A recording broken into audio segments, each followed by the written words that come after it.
दशकम् 57 नारायणाखिलगुरु भगवन्नमस्ते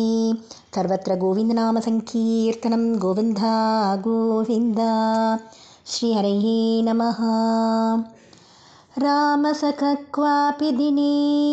कामद भगवन् गतो भवान् विपिनं सूनूभिरपि गोपाला धेनुभिरभि संवृतो लसद्वेषः संदर्शयन् भलाय स्वैरं बृन्दावनश्रियं विमला गाण्डीरैः सह बालैः भाण्डिरगमागमो भटं क्रीडन् तावत्तावकनिधनस्पृहयालुर्गोपमूर्तिर्दयालुः दैत्यः प्रलम्बनामा प्रलम्बबाहूं भवन्तमापेदे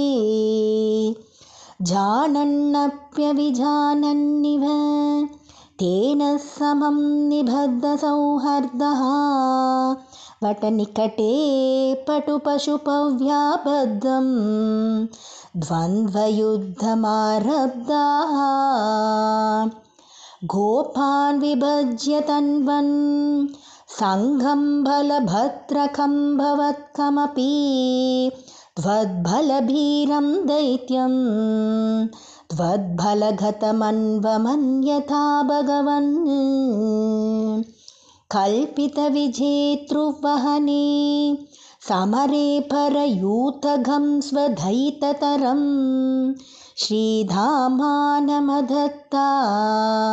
पराजितो भक्तदासतां प्रतयन् एवं बहुषु विभूमन्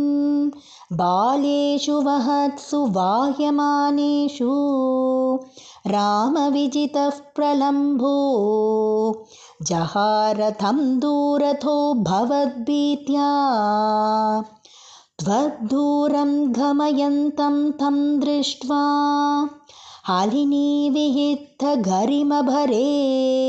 दैत्यस्वरूपमाघाद्यद्रुपात् स हि बालोऽपि चकितोऽभूत् उच्चतया दैत्यतनो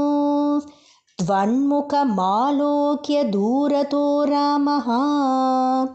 विगतभयो दृढमुष्ट्या वृषदुष्टं सपदि पिष्टवानेनं हत्वा दानववीरं प्राप्तं बलमालिलिङ्गितप्रेम्णा तावन्मिलतोर्युवयोः शिरसि कृत्ता पुष्पवृष्टिरमरगणैः आलम्बो भुवननाम्ना प्रालम्बं निधिनमेव मारजयन् कालं विहाय सद्यो कोलम्बरुचे हरे हरे क्लेशान्। सर्वत्र गोविन्दनामसङ्कीर्तनं गोविन्दा गोविन्द।